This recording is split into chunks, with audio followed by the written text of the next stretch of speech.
पूर्णानन्दरसानुभूतिसहित स्मेरप्रसन्नाननम् पूर्णेन्दुप्रभमात्मबोधनिलयम् शान्तं निरीहं परम् नित्यानित्यविचारसारचतुरम् निर्मत्सरं पावनम् श्रीभूमानन्दमहं नतोऽस्मि कलितानन्दं परं श्रेयसे। यं शैवाः समुपासते शिव इति ब्रह्मेति वेदान्तिनो बहुधा बुद्ध इति प्रमाणपटवः कर्तेति नैयायिकाः अर्हन्नित्यथ जैनशासनरताः कर्मेति मीमांसकाः सोऽयं वो विदधातु वाञ्छितफलम् त्रैलोक्यनाथो हरिः सोऽयं वो विदधातु वाञ्छितफलम् त्रैलोक्यनाथो हरिः.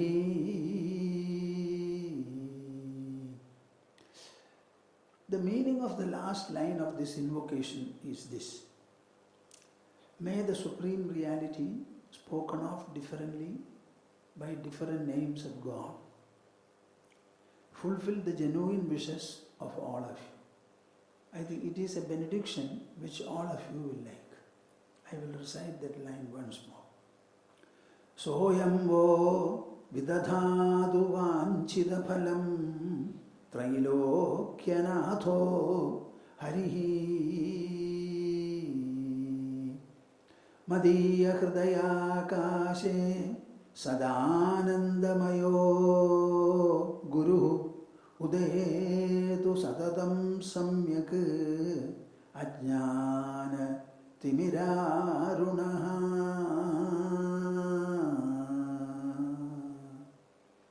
हरि ओम तत्सत्.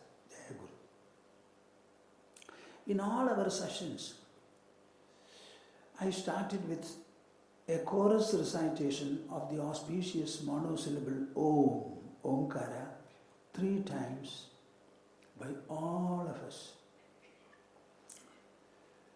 I shall be speaking to you and all of you will be listening to me. But before that, I would like to be immersed in the chorus recitation of this wonderful monosyllable by all of you.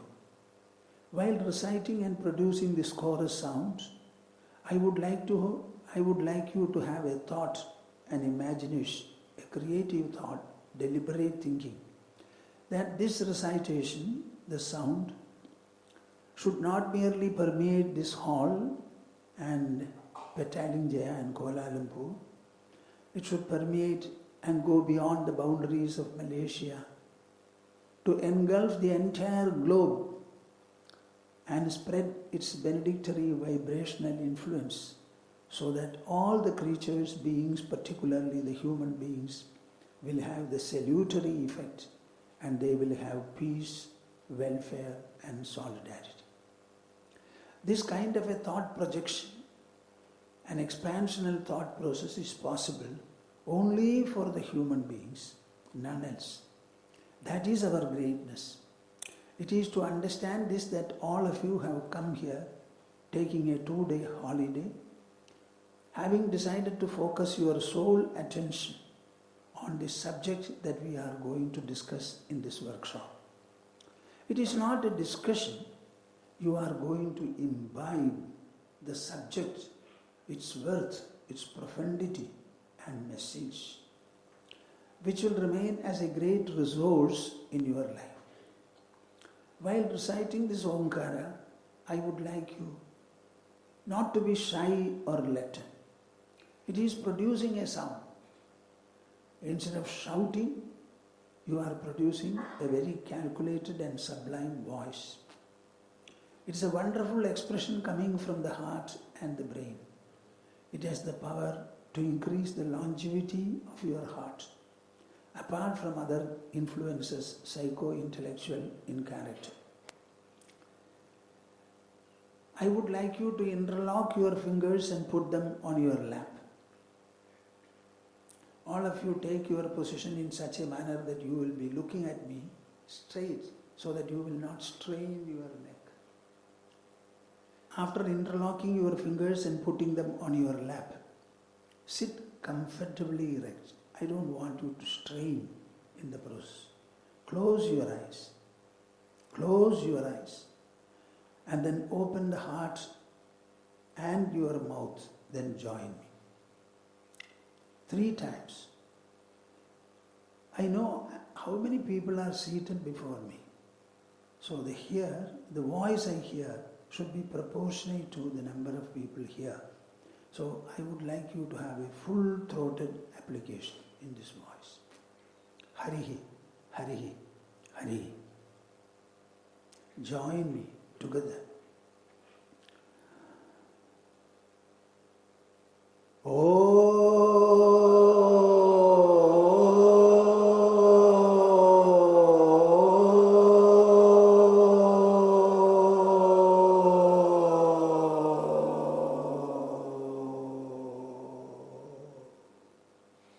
I don't think you have responded.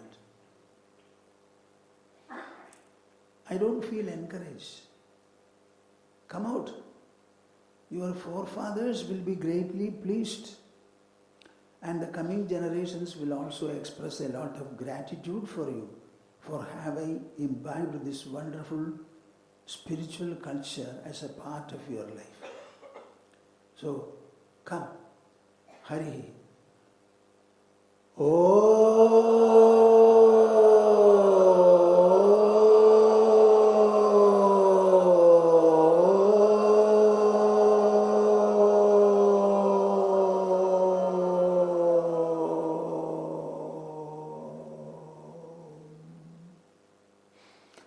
Much better.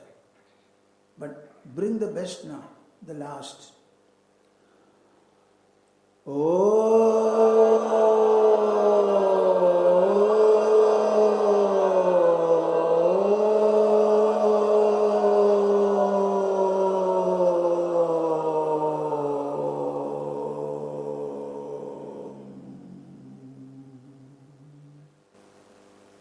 Hari Om Tat Sat. Jai Guru. Very good, but could be better. Let me first of all greet all of you in the name of knowledge and the sharing and dissemination of knowledge. I don't know whether they told you, my life has been given to sharing my knowledge and disseminating the knowledge for the past more than 63 years. I love knowledge so much that I found it required the full dedication from my side. I should not have any other interest, pursuit, application or program. I must be totally given to this knowledge, pursuing it on the one hand and disseminating it on the other. And this knowledge has taken me far and wide, within India and also outside. Wherever I go, it is an open university that I run. Young people, people of different ages, including old people, all of them come. It is a free admission. I have been a moving university, you can say. So much of love and dedication I have towards knowledge. I am wondering whether your dedication to knowledge, if at all, is anything like that. We cannot have a half-hearted approach towards knowledge. I tell the students who come to the ashram, children of the devotees who are used to us, that learn the subject, study for the love of knowing the subject. Don't prepare for the examination. Learn it as a subject or a branch of knowledge and love to learn it. This is the only way your brain and intelligence will grow, will develop. You are going to be an adult at the age of 21, latest. Until then, what will you do? Your mother feeds you, gives you nourishment to the body. The body will grow. But you are not the body alone. The body has to be animated and activated by something within the body. Let us call it the mind and the intelligence. They also have to grow and develop. This growth cannot be done in your house, and your mother and father are not fully competent to give you this growth. That is why you are sent to exclusively in the hands of the teachers who look after you. I think you spend more time with the teachers exclusively. In their hands, your brain, your mind, your intelligence, all of them are going to grow. This learning is only a process of bringing about this inner personal change of growth, expansion, stability and other qualities.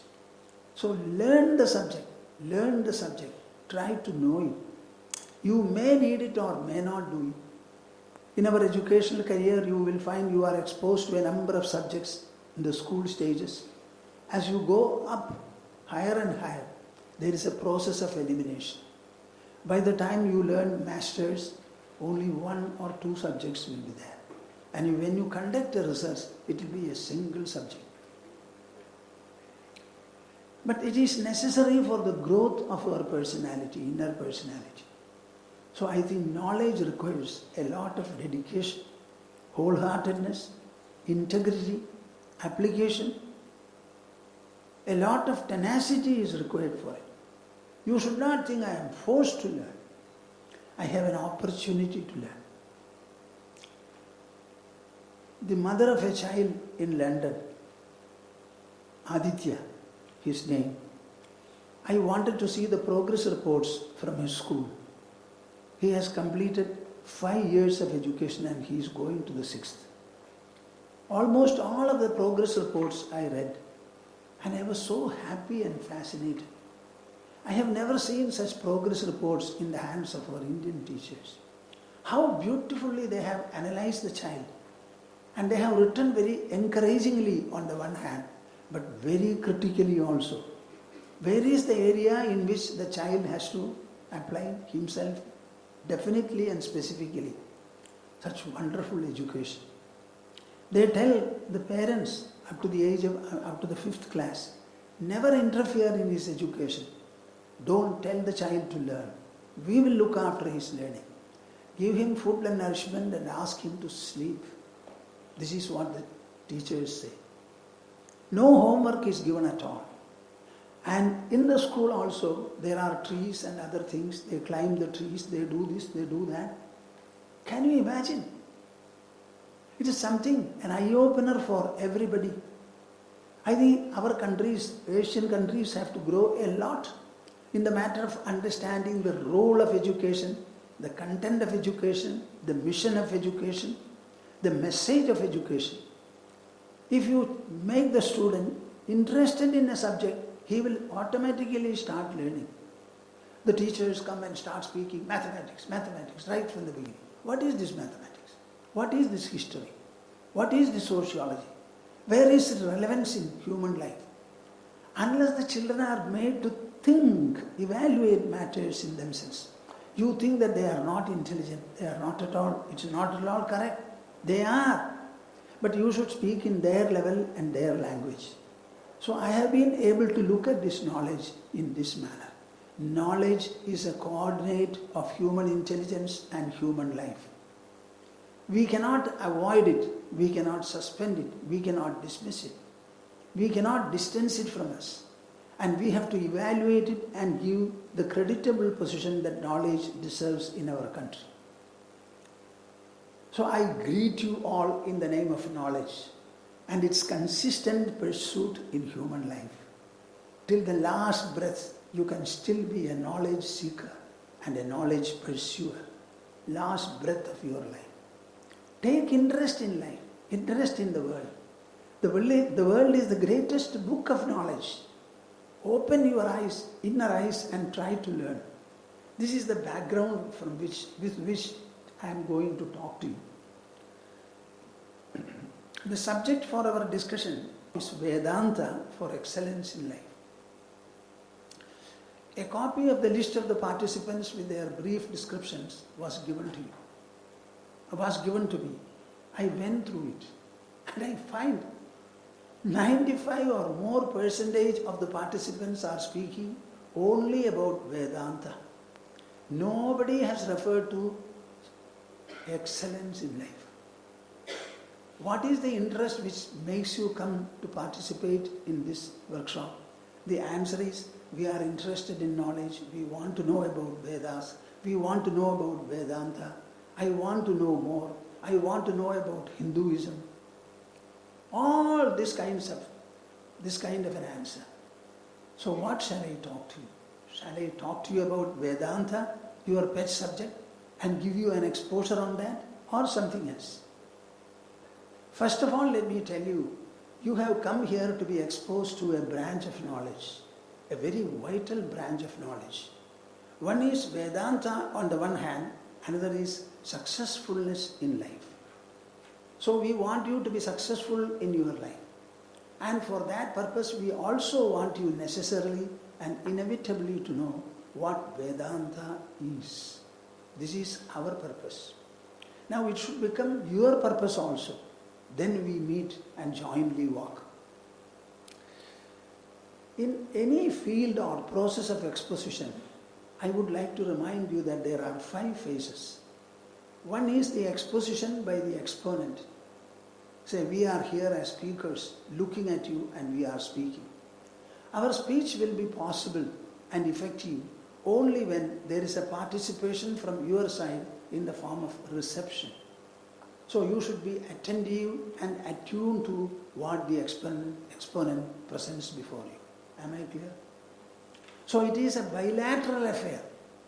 I cannot go on to speaking, looking at the walls and the roof. I must have a receptive audience before me who are keen to listen to what I say and who are very attentive to what I say. They look at my face, look up at the lip movement. If I am moving my hands, they also look at them. The idea is to receive what is conveyed. Mere sound, I also use some actions, some other depictions. So these are to be looked at and seen. A person who talks like this, like a dead body speaking, he is not much listened to by people. He has to be vibrant. These are in mass media, these are days where they are told you should move this way. This is what they are taught. So you should look at the speaker, particularly the lip movement that makes you understand him much better. 1. You should be attentive and attuned to what he says. Do not have any preference, do not have any prejudice also to what we are going to deliver for your benefit. So this is a bilateral pursuit, the first one. After that, what happens? From whatever we have been exposing, you are exposed to, you must at least pick up the salient features and start ruminating, reflecting upon or introspecting over them. Rumination. You have to do it all alone. We have no part to play in it. The first is our part. You should ruminate and reflect upon sufficiently well until at last what you ruminate over becomes absorbed and assimilated in your inner personality. Am I clear? Huh? Am I clear? I said assimilated in your inner personality. You take the food.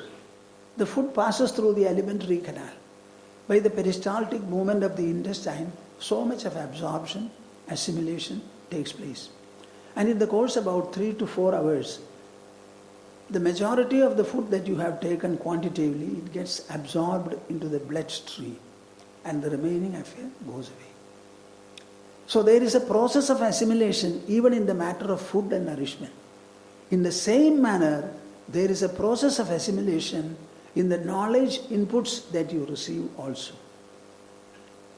Now, this will be possible only when you reflect upon what you hear. Reflect upon, reflect upon, reflect upon. This is where most of the listeners and hearers miserably fail. Don't think that by hearing your task is over. By hearing your task commences, so to say. Then after it is assimilated, as a result of rumination, it becomes your quality, your product, part of your being. Then you start expressing what you have heard. Am I clear? You don't have to be told. It becomes your quality, your enrichment, your possession, your wealth, your mainstay. You will change in a day. In a day you will change, provided you absorb an idea and input. This first of all I tell you. Now I introduce my subject. Our title is Vedanta for Excellence in Life. If you look at it, it has got three constituents. There are three questions involved there. What is Vedanta? What is life? And what is the excellence we seek to achieve in it? Vedanta for excellence in life. So what is Vedanta? And what is life? How to apply this Vedanta in order to have excellence in our life? Whatever you are, wherever you are, whatever your pursuit is, I believe any human has got three spheres or areas of activity. One is his own home, residential or domestic front. Then professional front. For school, for children it is the school one. Then thirdly it is the societal front. So whether it is at home or in the professional environment or in the societal environment, wherever you are, whatever you do, you must be able to be excellent. Somebody worthy of being noticed and appreciated by the others. You will be one who can be depended upon. Suppose somebody says something and you feel it is okay, you can be trusted to act upon what you hear and accept. You don't have to be reminded many times. The mother tells you something. Don't make her tell you a second time. The father asks you to do something. Whatever you have to say in reply, say that then. And then simply fulfill it. That sensitivity is important. I call it sensitivity, but I would like to describe it as integrity of the personality. Why are we hearing? Why are we hearing? Is it like animal hearing or human hearing? I have heard. Automatically it must register its impact in me. And the impact should motivate me, make me do what I have heard. Otherwise I fail in me, I fail myself as an individual. So this is something very, very important. Very, very important. You have to be successful in life. And life has three fronts. Now, I would like to discuss the subject so that you, the individual, become excellential. What did I say? You, the individual, tell me. You, the individual, see, you are all shy, reluctant. How can you become excellent in this manner? You have to become excellential. So excellentiality or excellence is a quality and a merit of yours. If you think that I will do this work excellently, so the work becomes excellent, you don't become. You have to become excellent. So excellentiality must be a quality, a worth, a possession, a merit, an enrichment in your personality. That is the way I look at it. So that you will do well at home, in the professional front and in the societal front. Everywhere you will shine. That should be our idea. We are eating our food, providing nourishment for the body to grow. It completes its growth at the age of latest 21. Then the body's growth is a self-arresting condition. It stops. And from the next moment onwards, it starts declining. A fact and a truth many of you may not know. Do you know it? Why are you keeping quiet? So I will come and sit there and answer. After 21, the body's growth is arrested by itself. And from the next moment onwards, it is declining. It doesn't remain static. Now the question arises, what in you is supposed to grow thereafter? If not the body, factors other than the body, the inner personality. That inner personality consists of mind, intelligence and ego. These are the only three constituents in the inner personality. Our body is inert, I-N-E-R-T, or insentient, I-N-S-C-N-T-I-E-N-T. Our body is an aggregate of matter and energy. Neither matter nor energy has got any sensitivity or anything in the way of awareness. So the matter-energy body cannot act by itself. Our eyes cannot see by themselves. Our ears cannot hear by themselves. You are fast asleep. A drum is played. Will you hear? Huh? You have to sleep and I have to play. If you are fast asleep and even a drum is played, will you hear? So what is the wrong? The ear is there, but it's not hearing. So our senses have to be empowered and animated, activated by the mind for their functions and sensibilities. So our mind is very important. Now my focus in all my discussions will be M-I-N-D. And this focus, this development of the mind will be facilitated by the sharing of knowledge, providing knowledge that is done at the level of the intelligence. So using the intelligence as a tool, I am trying to activate your intelligence so that you will understand the needs of the mind and the mind will be qualified to become excellent wherever it goes and whatever it does. Now the first subject is, what is Vedanta? Would you like to know? Shall I explain it properly? Huh? Maybe it will be a very new exposure for you. For the others who are already exposed, it will be a confirmation. And they need several times confirmation. The word Vedanta comes from Veda. The word Veda, a Sanskrit word, is derived from the root vid, to know.